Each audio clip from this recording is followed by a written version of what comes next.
جی السلام علیکم، welcome back ناظرین۔ پروگرام کے پہلے حصے میں ہم نے بات کی ملالہ یوسفزئی کو جو ایک نوبل پرائز دیا گیا، اس سے نوازا گیا، اس پر ہم نے بات کی۔ ہمارے ساتھ موجود تھے ڈاکٹر ریحان رضا،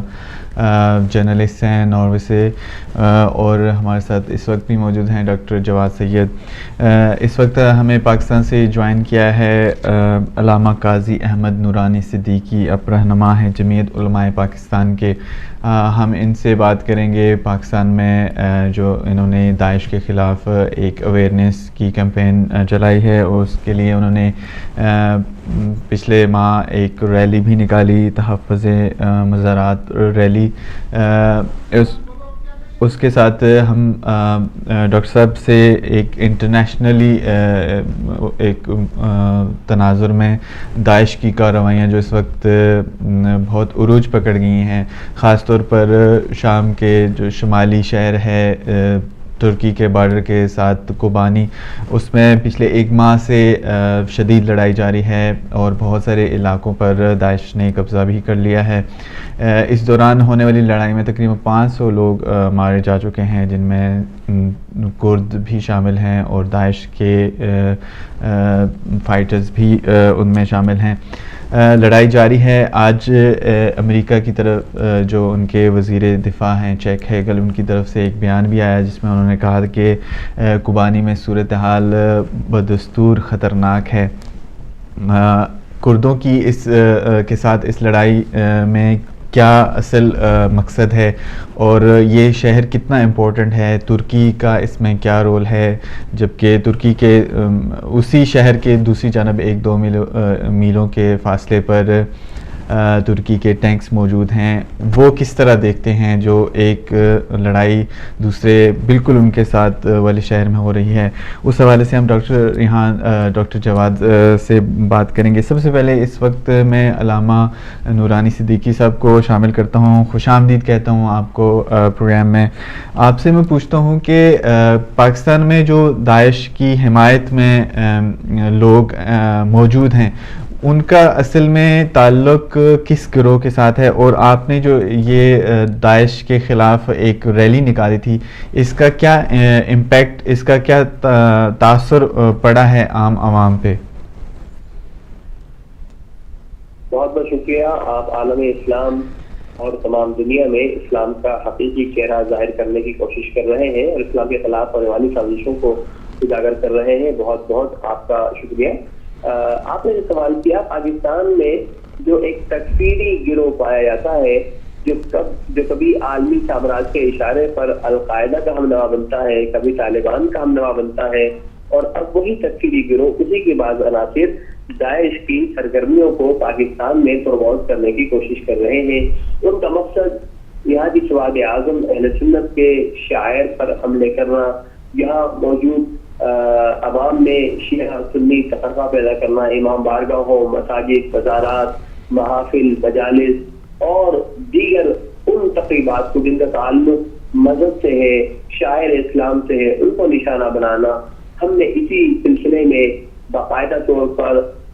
21 ستمبر سے ایک کمپین کا آغاز کیا، اور اس سلسلے میں شہر کراچی میں تحفظ مزارات ریلی نکالی۔ شہر کے جید علماء، مشائخ اور صوفیاء کرام کو سے مدعو کیا، اور ہم نے میڈیا کے سامنے یہ بات رکھی کہ اس پاکستان میں بسنے والے مسلمانوں کی اکثریت امن پسند ہے، وہ صوفیاء کرام کے، اولیاء کرام کے محبین ہیں، مزارات پر جانے والے ہیں، اللہ کے ولیوں کے چاہنے والے ہیں، لیکن کچھ عناصر ان کو کافر قرار دیتے ہیں، ان کو قابل گردن زنی قرار دیتے ہیں، مزارات پہ دھماکے کرتے ہیں، اور وہ عناصر ایک نئے روپ میں داعش کے نام سے اپنے آپ کو منظم کر رہے ہیں۔ حکومت وقت کی ذمہ داری ہے کہ وہ ایسے عناصر کو یہاں جڑیں پکڑنے سے روکے، اور ہم نے واضح طور پر کہا کہ علماء اہل سنت ہرگز انسانیت کے نام پر اس بدترین ظلم اور جبر کو برداشت نہیں کریں گے۔ ہم نے وہاں باقاعدہ کہا کہ انسانوں کے گردنیں کاٹ کر رب سے بسم اللہ قرار دینے والے، انسانیت کو تڑپا کر توحید کا نام دینے والے، مزارات کو مسمار کر کے اپنے عقیدے کا اظہار کرنے والے، ان کا اسلام سے کوئی تعلق نہیں ہے۔ ان کا ذاتی ایک رائے تو ان کی ہو سکتی ہے، ان کا ایک گروہ تو ہو سکتا ہے، لیکن اسلام کا یہ رنگ نہیں ہے۔ پیغمبر اسلام علیہ السلام نے تو ہمیشہ محبت کا فروغ جو ہے وہ لازم قرار دیا، اور امت مسلمہ 1450 برس سے محبت سے اسلام کی تبلیغ کرتی چلی آ رہی ہے، اور اسلام کے اسی حقیقی رنگ کو انشاءاللہ یہاں واضح رکھیں گے۔ ٹھیک ہے، تھینک یو ڈاکٹر جمال صاحب، آپ سے میں پوچھتا ہوں کہ سنڈے ٹائمز کی ایک رپورٹ ہے جس میں ایک ڈیل کا ذکر کیا گیا ہے جو ترکی اور داعش کے درمیان ہوئی ہے، اور ایک دوسرے کے جو اغوا کیے گئے لوگ تھے ان کو چھوڑا گیا ہے، جن میں 180 ترکی نے چھوڑے ہیں دولت اسلامی یعنی آئس کے لوگ، داعش کے لوگ، اور اس کے بدلے میں 49 جو ہیں سٹیزنز آف ٹرکی وہ چھوڑے ہیں داعش نے۔ تو بعض مبصرین کا کہنا ہے کہ ترکی جو ہے وہ اس وقت بہت گندی گیم کھیل رہا ہے، اور آپ کا میں تبصرہ جاننا چاہتا ہوں کہ جو داعش کی اس وقت حکمت عملی ہے کردوں کے خلاف جو لڑائی ہے، اس میں ترکی کا رول کیا ہے؟ جی اس پہ تو میری جی آپ کو آواز آ رہی ہے؟ جی آ رہی ہے جی اس میں میری تو رائے یہ ہے کہ ایک تو ہے آئسس، جس کو آئسل بھی کہتے ہیں، داعش بھی کہتے ہیں، جس کا نام ہے دولت الاسلامیہ فی العراق و شام، یا Islamic state in Iraq and Levant جسے کہتے ہیں۔ تو اس کا ایک تو ہمیں ظاہری خلیفہ نظر آتا ہے جو کبھی موصل میں جا کے چھپ جاتا ہے عراق میں، اور کبھی شام میں وہ رقہ کے شہر میں جا کے چھپ جاتا ہے، جس کا نام ہمیں بتایا گیا ہے ابو بکر البغدادی السلفی۔ لیکن وہ تو ظاہری خلیفہ ہے، لیکن میری نظر میں سیاسی طور پر اور حقیقی طور پر اصلی خلیفہ انقرہ میں بیٹھا ہے، اور اس کا نام ہے طیب اردوان۔ اور یہ جو اردوان صاحب ہیں جو ترکی کے وزیر اعظم ہیں، یہ ان کی مثال آپ لے لیجئے جیسے پاکستان میں ایک ملٹری ڈکٹیٹر ہوتے تھے جنرل ضیاء الحق، کہ جنہوں نے بالکل سعودی پیسہ لے کر انہوں نے اپنے پورے ملک کے اندر تکفیری دہشت گردی کی فیکٹریاں قائم کر دی۔ تو یہی کام اردوان صاحب کر رہے ہیں۔ یہ آئسس کو پالنے والے ہیں، یہ آئسس کو نرچر کرنے والے ہیں، اور یہ وہی صاحب ہیں جنہوں نے قطر سے پیسے لیے، سعودی عربیہ سے پیسے لیے، یونائٹڈ عرب ایمریٹ سے پیسے لیے، اور پوری دنیا سے انہوں نے وہابیوں، سلفیوں، دیوبندیوں، تکفیریوں اور خارجیوں کو اپنے ملک میں جمع کیا، اور دہشت گردی کی آگ میں ان کو جھونک دیا، پہلے شام میں، اور پھر اس آگ نے بھڑک کر اور پھیل کر عراق کو بھی اپنی لپیٹ میں لے لیا۔ بلکہ قریب ہے کہ یہ پورے خطے کو، جس میں سعودی عرب اور ترکی بھی شامل ہے اور اردن بھی شامل ہے اور لبنان شامل ہے، اپنی لپیٹ میں لے لے۔ تو بہت ہی گھناؤنا کردار ہے اردوان کا، ترکی کے وزیر اعظم کا۔ یہ اصل میں پوری دنیا میں اور خاص طور پر اپنے ملک میں ایک تکفیری ایجنڈا کو پھیلا رہے ہیں۔ ترکی بنیادی طور پر نہایت ہی پرامن اہل سنت کے حنفی اور صوفی مسلک سے تعلق رکھنے والا ملک ہے، اور اس ملک کے اندر یہ سعودی وہابی ایجنڈے کو پھیلا رہے ہیں، اور پرامن سنی عوام کو، جن کی اکثریت ان سے متنفر ہے، لیکن کچھ ایسے لوگ ہیں جن کو یہ گمراہ کرنے میں کامیاب رہے ہیں، اور ان کو یہ ریڈیکلائز کر رہے ہیں، ان کو یہ تکفیری بنا رہے ہیں، اور ان کے ساتھ یہ وہی کچھ کر رہے ہیں جو جنرل ضیاء الحق نے پاکستان کے چند سادہ لوح مسلمانوں کے ساتھ کیا۔ ٹھیک ہے، علامہ ڈاکٹر وہ ہمارے ساتھ ان کی لائن جو ہے وہ ڈراپ ہو گئی ہے، کنٹرول روم سے میں نے درخواست کی ہے کہ وہ ان کو دوبارہ ملائیں۔ علامہ قاضی احمد نورانی صدیقی ہمارے ساتھ موجود تھے، ان کی لائن ڈراپ ہو گئی ہے۔ تو ڈاکٹر صاحب، آپ کیا دیکھتے ہیں کہ پاکستان میں اس طرح کے جو علماء ہیں، علماء سنت، اہل سنت، وہ کس قدر حوصلہ افزا چیز ہے کہ انہوں نے ایک سٹینڈ لیا اور داعش کے خلاف انہوں نے ریلی نکالی، جہاں اس طرح کی تنظیموں کے خلاف یا طالبان کے خلاف یا ان کے جو حامی گروپس ہیں ان کے خلاف بات کرنا، ان کے کارروائیوں کو بھی کچھ لوگ مذمت ان کی نہیں کرتے، تو آپ کیا سمجھتے ہیں کہ اس طرح کے علماء کا سٹینڈ اور باہر نکلنا اور یہ کس قدر حوصلہ افزا ہے پاکستان کی ماڈریٹ جو پاپولیشن ہے اس کے لیے؟ جی بہت زیادہ حوصلہ افزا ہے، بلکہ میں یہ کہوں گا کہ امید کی یہی ایک کرن ہے، اس کے علاوہ ہمارے پاس کوئی راستہ ہی نہیں ہے۔ جب ہم دیکھتے ہیں اس طرح کے رہنماؤں کو، جلیل القدر میں نے رہنما کہوں گا، جن میں قاضی احمد نورانی صدیقی صاحب شامل ہیں، صاحبزادہ حامد رضا شامل ہیں، ثروت اعجاز قادری شامل ہیں، ڈاکٹر طاہر القادری ہیں، جب اس طرح کے نہایت ہی بلند پایا اور وسیع المشرق اور امن پسند افراد اہل سنت کی قیادت کریں گے تو تکفیری خارجی گروہ کہ جو کہ دیوبندی اور سلفی و وہابی مسلک کے انتہا پسندوں سے جن کا تعلق ہے، تو اتنا ہی اس کا سپیس جو ہے وہ کم ہوتا جائے گا۔ تو ضرورت ہے کہ میڈیا بھی ایسے افراد کو اور ایسے علماء کو زیادہ کوریج دے، اور اس چیز کی بھی ضرورت ہے کہ اہل سنت کے لوگ نہایت ہی احتیاط کے ساتھ یہ بات سمجھ لیں کہ پاکستان کے اہل سنت کی اکثریت کا مسلک وہی ہے تاریخی طور پر جو قاضی احمد نورانی صدیقی کا ہے، جو ڈاکٹر طاہر القادری کا ہے، جو صاحبزادہ حامد رضا کا ہے، جن کو ہم کہہ سکتے ہیں سواد اعظم اہل سنت، جن کو ہم کہہ سکتے ہیں اہل سنت کا سنی، حنفی، بریلوی،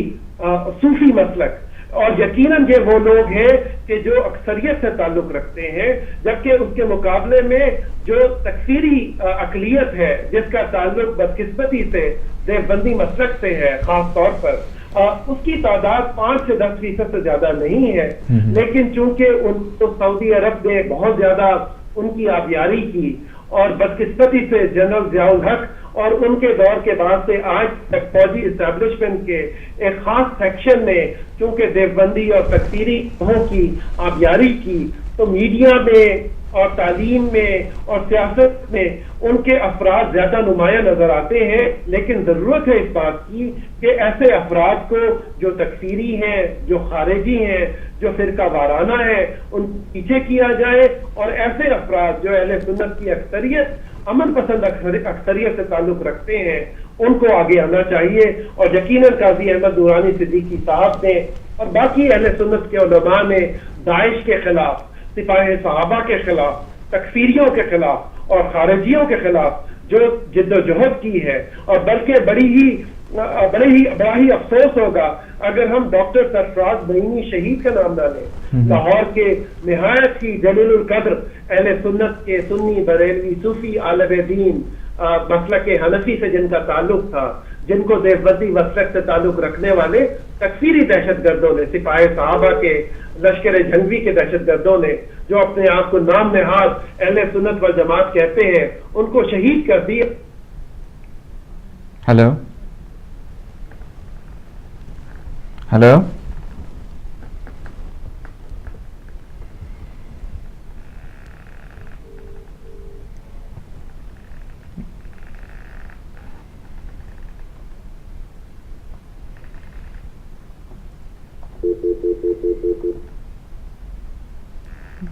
جی، ہمارے ساتھ موجود تھے ڈاکٹر جواد سید۔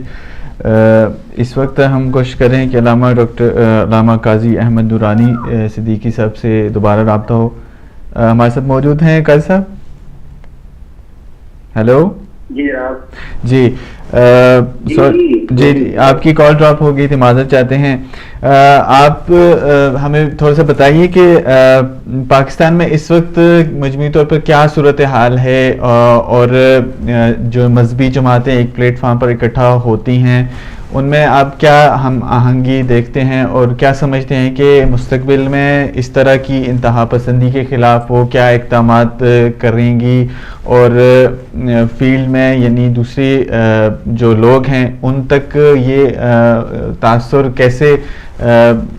آگے پروان چڑھے گا؟ پاکستان کے علماء بیدار ہیں، جمعیت علماء پاکستان کے قائد ڈاکٹر ابوالخیر محمد زبیر صاحب نے ملی سیکورٹی کونسل کو دوبارہ فعال کیا ہوا ہے، وہ اس کے سربراہ بھی ہیں، جس سے تمام مسالک کی نمائندگی موجود ہے، تمام مذہبی جماعتوں کے سربراہان اس میں شریک ہیں، اور ہم اس بات کی مکمل کوشش کر رہے ہیں کہ پاکستان میں داعش کا نیٹ ورک ہرگز فعال نہ ہو سکے، اس لیے کہ ہم نہیں چاہتے کہ ہمارے اجتماعات جو ہے، ہمارے مزارات، ہماری مساجد، امام بارگاہ ہے، ان میں انتشار پیدا ہو، انہیں دھماکوں سے اڑا دیا جائے، انسانوں کو خاک و خون میں رسوا دیا جائے۔ تمام تر علماء، تمام مذہبی جماعتیں بیدار ہیں ان تکفیری گروہوں کے خلاف، انتہا پسندوں کے خلاف جنہوں نے مسلمان بستیوں کے امن کو تہوانہ کر دیا ہے، اور اس بات پر سب متحد ہیں کہ پاکستان میں ہرگز ایسے تکفیری گروہ کو پنپنے کا موقع نہیں دیں گے۔ ماضی قریب میں جو کچھ ہوتا رہا بعض مخصوص علاقوں میں، ان کی طرف بھی ہماری نگاہ ہے کہ ایسا اب کوئی گروہ ان کا ہم نوا بن کر دوبارہ مسلمانوں پر شک نہ مار سکے اور ہمارے اتحاد کو پارا پارا نہ کر سکے۔ ٹھیک ہے، اور اس حوالے سے آپ کے جو ہم پلہ جماعتیں ہیں ان میں کون کون سی جماعتیں شامل ہیں جو آپ کے ساتھ اس وقت شامل ہیں اہل سنت کی طرف سے؟ چلیے، علماء پاکستان جو اہل سنت سواد اعظم کی اس ملک میں نمائندہ سیاسی جماعت ہے، اس کے ساتھ جماعت اسلامی بھی شامل ہے، اس کے ساتھ ہمارے ساتھ جو ہے تحریک نفاذ جعفریہ بھی شامل ہے، ہمارے ساتھ مجلس وزیر المسلمین کے احباب کا بھی رابطہ ہے، اور اس کے علاوہ تحریک اہل حدیث بھی ہمارے ساتھ شامل ہے، اور دیوبندی مسلک کی مکمل جماعت تو شامل نہیں ہے لیکن جمعیت علماء اسلام کا ہمارے ساتھ بھرپور رابطہ ہے۔ کم از کم اس نقطے پہ ہم سب متحد ہیں کہ پاکستان کے لیے ہرگز انتہا پسندی قابل قبول نہیں ہے، یہ وہ زہر قاتل ہے جو امت کو منتشر کر دے گا، پاکستان کے امن اور سلامتی کے لیے بہت بڑا خطرہ ہوگا۔ اس لیے ہم سب اس بات پر متفق ہیں کہ پاکستان میں ایسے تکفیری گروہوں اور ایسے عالمی سامراج کے ایجنڈوں کے داخل ہونے اور پنپنے کی کوئی گنجائش نہیں ہے۔ ٹھیک ہے، اچھا علامہ صاحب، ہم نے دیکھا کہ آپ نے جو ایک ریلی نکالی تھی تحفظ مزارات، اس کے بعد آپ کا اگلا لاہ عمل کیا ہے؟ مستقبل میں آپ کیا کرنا چاہتے ہیں؟ چونکہ ہم دیکھتے ہیں کہ داعش کی جو طاقت ہے گراؤنڈ پہ وہ اس وقت سب سے زیادہ ہے، شام میں، عراق میں وہ کامیابیاں حاصل کر رہے ہیں۔ اسی طرح ہم نے دیکھا کہ اس وقت جو تازہ ترین صورتحال ہے، کوبانی شہر جو ترکی کے بارڈر کے قریب ہے، وہاں پہ شدید لڑائی ہو رہی ہے، وہاں پہ انہوں نے کافی عمارتوں پہ قبضہ بھی کر لیا ہے۔ اس تناظر میں ہم اگر دیکھتے ہیں تو داعش جو ہے وہ بہت تیزی سے پیش رفت کر رہی ہے، تو آپ پاکستان کی حوالے سے اگر ہم بات کریں تو اگلا لاہ عمل آپ کیا اختیار کریں گے کہ اس طرح کی موومنٹ کو اندر داخل ہونے سے، یا ان کے جو حامی جی ہم نے پاکستان میں صرف ایک ریلی سے اکتفا نہیں کیا بلکہ وہ ہماری تحریک کا نقطۂ آغاز تھی۔ اس کے بعد ہم مستقل خانقاہوں سے، آستانوں سے رابطہ کر رہے ہیں، علماء کرام سے، صوفیاء کرام سے رابطہ کر رہے ہیں، ان کو بتا رہے ہیں کہ اصل میں داعش اسی ایک تحریک کا روح ہے جن کے آباء و اجداد نے جنت البقیع اور جنت المالا میں اصحاب رسول، اہل بیت رسول، ازواج رسول امہات المومنین کے مزارات کو شہید کیا، اور اس دور میں جن ظالموں نے عراق میں اور شام میں علماء کبائر کے اور اصحاب کے اور اہل بیت اطہار کے مزارات کی بے حرمتی کی، انہیں کا ایک تسلسل ہے، اور انہیں ہرگز ہم نے پاکستان میں نہیں پنپنے دینا۔ ہم مستقل طور پہ خانقاہوں سے رابطے میں ہیں، گلشن ہم نے علماء مشائخ کانفرنس بھی کی تھی، اور اس سلسلے میں جہاں بھی عرفی تقریبات ہوتی ہیں وہاں ہمارے علماء جا کر خاص طور پر اس موضوع پر خطاب کر کے ان میں آگاہی پیدا کرتے ہیں، مستقل طور پر ان سے رابطہ کرتے ہیں کہ تمام مزارات کے متولی حضرات، خانقاہوں، آستانوں کے گدی نشین حضرات یہ اپنی فکر کو سمجھے اور جانے کہ اس دور میں ان کا مخالف کون ہے، عالمی سامراج کس طرح داعش کے روپ میں ان مزارات کی بے حرمتی کرنا چاہتا ہے، اور انشاءاللہ تبارک و تعالی ہم اپنے اسلاف کے مشن کو باقی رکھیں گے اور کسی بھی تکفیری گروہ کو پنپنے کا موقع نہیں دیں گے۔ ہمارا بچہ جو ہے وہ جان دے دے گا، کٹ مرے گا، لیکن ایسے غلیظ نظریات کو پاکستان میں جڑیں نہیں پکڑنے دے گا. ٹھیک ہے, چلیں, بہت بہت شکریہ. علامہ قاضی احمد نورانی صدیقی رہنما ہیں جمعیت علماء پاکستان کے. آپ نے ہمیں اپنا وقت دیا اور ہم نے ان سے داعش سے متعلق بات کی. لندن سے ہمارے ساتھ موجود تھے ڈاکٹر جواد سید, اور ناروے سے پہلے حصے میں ہمارے ساتھ شامل تھے ڈاکٹر ریحان رضا نقوی. پہلے حصے میں ہم نے ملالہ کی جو اعزاز ملا اور بھارت کے ایک کارکن کو بھی اعزاز ملا, اس حوالے سے ہم نے تفصیلاً بات کی. اس کے بعد پاکستان کی صورتحال کے حوالے سے ہم نے تھوڑا سی اس کا بھی جائزہ لیا. تیسرے حصے میں ہم نے داعش کی جو سرگرمیاں ہیں انٹرنیشنلی اور پاکستان کی حد تک جو ان کے حامی گروپس موجود ہیں اس کے خلاف جو ریلیز یا جو لائحہ عمل پاکستان کی اہل سنت جماعتیں, جن میں اہل تشیع کے لوگ بھی شامل ہیں, وہ جماعتیں بھی شامل ہیں, اس حوالے سے جو سٹینڈ ایک بن رہا ہے, ایک جو لائحہ عمل بنایا جا رہا ہے, اس پر بھی ہم نے علامہ احمد نورانی صدیقی جو جمعیت علماء پاکستان کے رہنما ہیں ان سے تفصیلاً بات کی. ہم ان کے شکر گزار ہیں, تمام مہمانوں کے شکر گزار ہیں. ناظرین, اس وقت ہمارے پروگرام کا وقت اختتام پذیر ہوتا ہے. نیکسٹ پروگرام کے لیے ہم نئی ٹاپک کے ساتھ آپ کے ساتھ حاضر ہوں گے. آپ ہمیں ہمارا یہ پروگرام جو ہے وہ فیس بک پہ ہمارا پیج ہے facebook.com/ہدایت میگزین, اس پہ کل دیکھ سکیں گے. اور اس کے علاوہ اگر آپ کوئی کویسچن, کوئی فیڈ بیک بھی دینا چاہتے ہیں وہ بھی ہمیں دے سکتے ہیں. اس وقت تک کے لیے اتنا ہی. اگلے پروگرام تک اجازت دیجیے. خدا حافظ.